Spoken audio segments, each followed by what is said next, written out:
Salut, c'est Hadès. Avant de commencer, j'espère que vous allez bien et que cette période de Noël vous trouve serein, bien entouré et le sourire aux lèvres.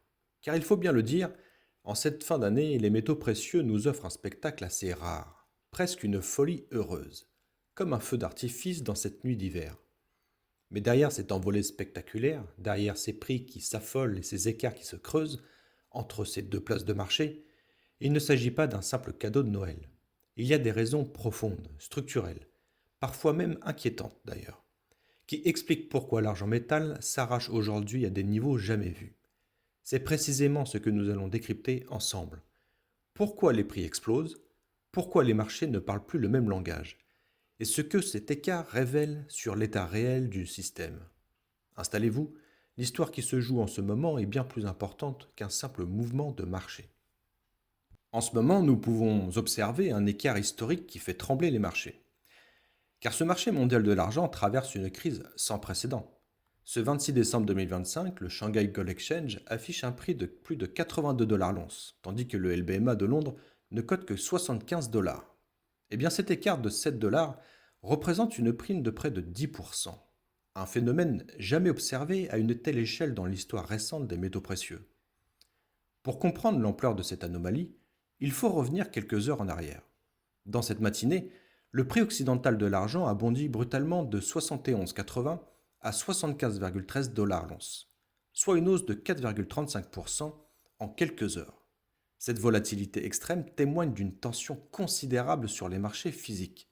Les traders parlent ouvertement d'un événement de marché qui pourrait marquer un tournant historique.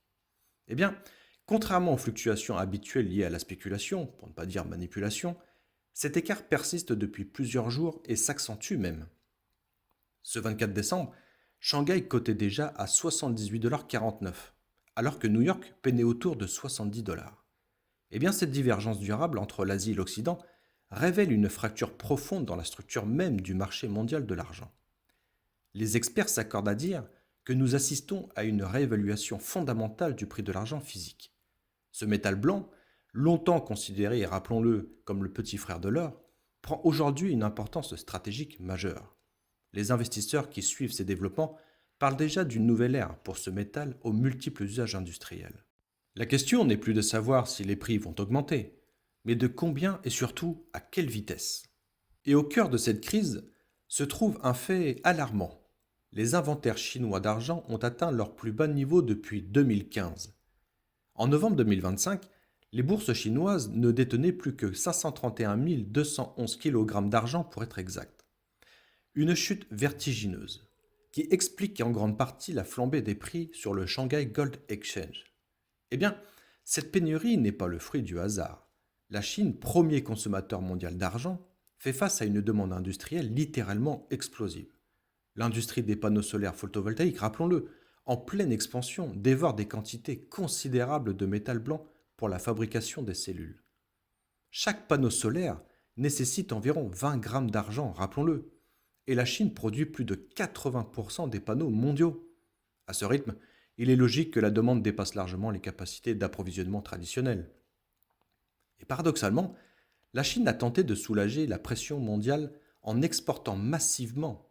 En octobre 2025, le pays a expédié plus de 660 tonnes d'argent vers Londres, espérant calmer les tensions sur les marchés occidentaux. Mais cette stratégie s'est retournée contre elle. En vidant ses propres stocks pour alimenter l'Occident, la Chine a créé une pénurie domestique encore plus sévère. Un autre facteur aggrave la situation d'ailleurs. Le gouvernement chinois a récemment imposé de nouvelles taxes sur les transactions d'or, poussant fortement les investisseurs locaux à se reporter massivement sur l'argent. Cette substitution a créé une demande d'investissement supplémentaire, qui s'ajoute donc à la demande industrielle déjà insatiable. Le résultat est un marché asiatique en surchauffe, où les acheteurs se bousculent pour obtenir du métal physique. Les primes que les Chinois sont prêts à payer illustrent le caractère critique de la situation. Pour eux, l'argent n'est plus seulement un investissement ou une matière première, c'est devenu une ressource stratégique dont la disponibilité conditionne le développement industriel de ce pays. Et nous constatons que les marchés à terme chinois révèlent un phénomène particulièrement inquiétant appelé backwardation. En termes simples, Cela signifie que les contrats d'argent pour livraison immédiate se vendent plus cher que ceux pour livraison dans plusieurs mois. En décembre 2025, l'écart entre les contrats février et avril sur le SHFE a atteint 49 yuan par kilo. Cette situation est l'inverse absolu du fonctionnement normal des marchés. Dans un marché sain, le futur devrait toujours coûter plus cher que le présent. Les coûts de stockage, d'assurance et le coût du capital font que détenir de l'argent pendant 6 mois a un prix. Mais quand le présent devient plus cher que le futur, cela révèle une pénurie physique immédiate. Les acheteurs sont si désespérés d'obtenir du métal maintenant qu'ils acceptent de payer une prime substantielle plutôt que d'attendre quelques semaines au risque de ne rien avoir. D'ailleurs, ce phénomène de backwardation n'est pas anodin. Historiquement, il a précédé les plus grandes envolées de prix sur les marchés de matières premières. On l'a observé sur le pétrole en 2008, sur le cuivre en 2021 et maintenant sur l'argent en 2025. C'est le signal d'alarme ultime envoyé par un marché qui crie son besoin désespéré de métal physique. Pour les traders professionnels, la backwardation rend impossible l'arbitrage classique entre Shanghai et Londres. Normalement, quand un écart de prix apparaît entre deux places financières, les arbitragistes achètent sur le marché le moins cher et vendent sur le plus cher, empochant la différence. Mais si vous ne pouvez pas obtenir de métal physique rapidement à Londres pour le livrer à Shanghai, eh bien l'arbitrage devient impossible. C'est exactement ce qui se passe aujourd'hui. Enfin, cette structure de marché anormale a des implications profondes pour l'évolution future des prix. Elle signale que la pénurie physique est réelle et immédiate, pas une simple construction financière. Les détenteurs d'argent physique possèdent désormais un actif dont la valeur ne cesse de croître, car la demande immédiate dépasse structurellement l'offre disponible. Cette dynamique ne peut conduire qu'à une seule chose, une hausse continue et probablement accélérée des prix. Nous avons donc deux mondes qui s'affrontent. L'écart persistant entre Shanghai et Londres révèle une vérité dérangeante sur le marché mondial de l'argent. Nous n'avons pas un marché, mais deux. D'un côté, le marché asiatique centré sur Shanghai, où chaque transaction se termine par une livraison physique effective du métal. De l'autre, le marché occidental dominé par le COMEX à New York et le LBMA à Londres, où la majorité des contrats sont des instruments financiers réglés en argent papier. Sur le Shanghai Gold Exchange, quand vous achetez de l'argent, vous recevez du métal. Point final. Il n'y a pas d'échappatoire, pas de règlement en cash, pas de mécanisme pour contourner la livraison physique. Cette obligation de livraison fait du SGE un baromètre fidèle de l'offre et la demande réelle. Quand les acheteurs chinois poussent les prix à 82 $, c'est parce qu'ils ont réellement besoin du métal et sont prêts à payer ce prix pour l'obtenir. À l'opposé, le COMEX de New York fonctionne différemment. Sur ce marché, seulement une infime fraction des contrats aboutit à une livraison physique. La plupart sont réglés en espèces d'ailleurs, ou via des mécanismes complexes appelés Exchange for Physical, qui permettent aux vendeurs de différer ou d'éviter la livraison. Cette structure a créé un marché où le prix est découplé de la réalité physique du métal disponible. Et le problème est que pendant des années, le prix mondial de l'argent a été déterminé par ces marchés papiers occidentaux. Les transactions massives sur le COMEX, avec des volumes représentant des dizaines de fois la production annuelle mondiale, ont longtemps dicté le prix payé par les industriels du monde entier. Mais aujourd'hui, cette domination a complètement chuté. La Chine, avec sa demande physique insatiable et son marché de livraison obligatoire, reprend le contrôle du pricing. Par conséquent, cette divergence entre papier et physique crée des opportunités, mais attention, aussi des risques considérables. Les détenteurs d'argent physique voient la valeur de leur métal augmenter bien plus vite que ne l'indiquent les prix du COMEX. Mais les détenteurs de contrats papier découvrent que leurs positions ne leur donneront peut-être, voire jamais, accès au métal réel. Cette prise de conscience progressive alimente la migration vers le physique, accentuant encore la pression sur les prix.